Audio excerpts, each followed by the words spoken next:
Shalom saudaraku yang dikasihi dan diberkati Tuhan. Selamat malam, salam sejahtera buat kita semuanya. Apa kabar saudara malam hari ini? Doa kami saudara selalu dalam keadaan yang luar biasa baik, tetap dalam penyertaan dan pemeliharaan Tuhan yang hidup. Puji Tuhan, jumpa lagi dengan saat teduh dan doa sebelum tidur malam hari ini. Saat teduh malam hari ini berjudul Menghormati Tuhan dalam segala hal. Firman Tuhan dalam Kisah Para Rasul pasal yang ke-12 ayat yang ke-20 sampai ayat yang ke-23. Saudaraku yang dikasihi dan diberkati Tuhan, hormat adalah sebuah kata di mana setiap orang merasa berhak menerimanya. Kalau manusia yang adalah makhluk ciptaan Tuhan saja merasa berhak menerima hormat, apalagi Tuhan, Sang Pencipta. Ketika hormat yang seharusnya diperuntukkan bagi Tuhan tetapi diabaikan, maka akibatnya akan parah bagi yang mengabaikannya.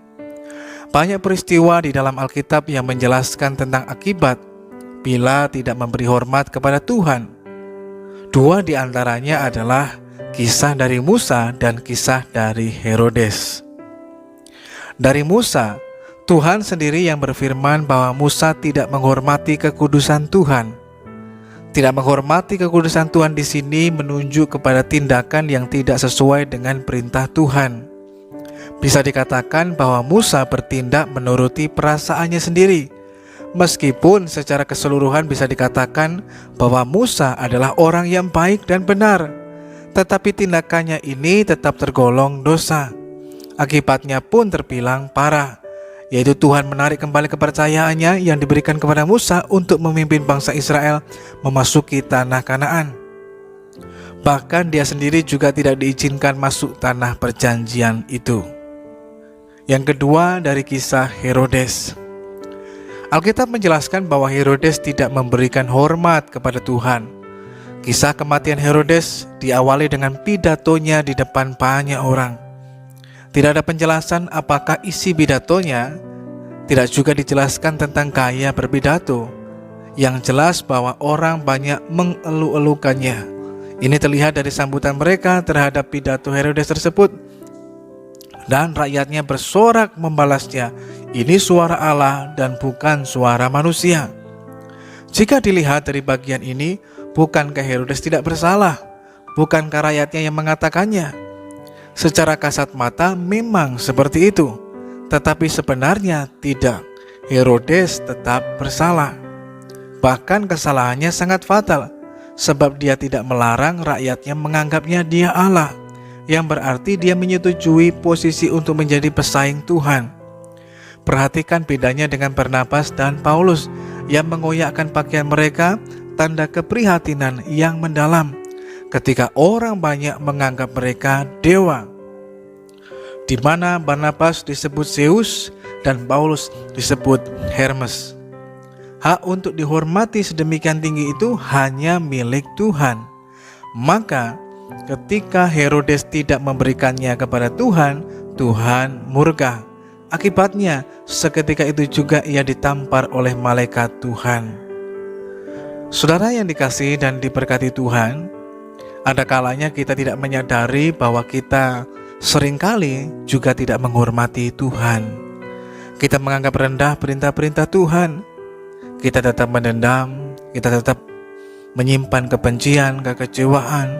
Kita tetap memfitnah, bahkan dengan kata-kata kotor. Kita tetap korupsi, menipu, mencuri dan lain sebagainya. Di samping itu kita tidak peduli apakah Tuhan dihormati atau tidak. Yang penting orang menghormati kita. Maka tidak mengherankan kalau kemudian Tuhan mengambil kepercayaannya daripada kita untuk menjadi alatnya. Bahkan sangat mungkin kita menjadi menderita secara jasmani maupun rohani. Bahkan kita mungkin mengalami masalah dan pergumulan yang sebenarnya tidak perlu untuk kita alami.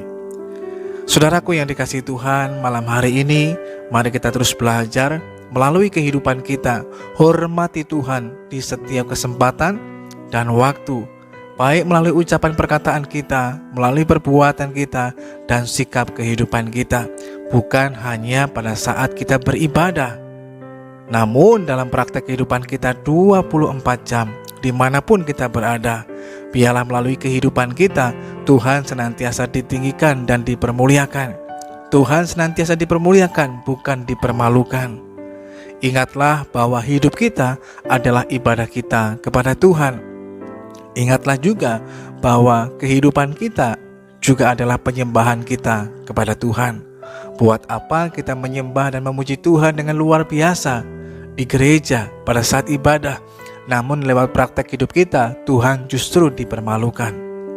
Oleh karena itu, malam hari ini, mari kita mengambil komitmen bersama di hadapan Tuhan untuk terus belajar menghormati Tuhan. Maka kita boleh merasakan ketika kita menghormati Tuhan, maka hidup kita pun boleh mengalami kebahagiaan, sukacita, damai sejahtera, bahkan hidup yang disertai dan mengalami keberhasilan daripada Tuhan. Tuhan memberkati kita semuanya. Mari kita berdoa. Tuhan, kami mengucap syukur malam hari ini buat kasih-Mu, tapi juga untuk kebaikan-Mu dalam perjalanan kehidupan kami. Sampai malam hari ini pun kami terus melihat akan perbuatan tangan Tuhan yang hebat atas kehidupan kami. Kami merendahkan hati di hadapan Tuhan dan memohon segala pengampunan-Mu atas segala dosa dan pelanggaran kami. Kalaupun dalam kehidupan kami terkadang mungkin kami tidak menghormati Tuhan, entah itu lewat ucapan, perkataan, sikap perbuatan kami, Tuhan kiranya mengampuni kami. Roh Kudus terus menolong agar dalam kehidupan ini kami terus belajar hidup menghormati Tuhan lewat seluruh apa yang kami kerjakan dalam kehidupan ini. Kami menyerahkan juga kehidupan kami malam hari ini dalam tangan Tuhan. Biar kiranya penyertaan, perlindungan, dan pertolongan-Mu Tuhan Engkau nyatakan atas kehidupan kami semuanya. Kami boleh beristirahat dengan baik dalam perlindungan Tuhan yang hidup.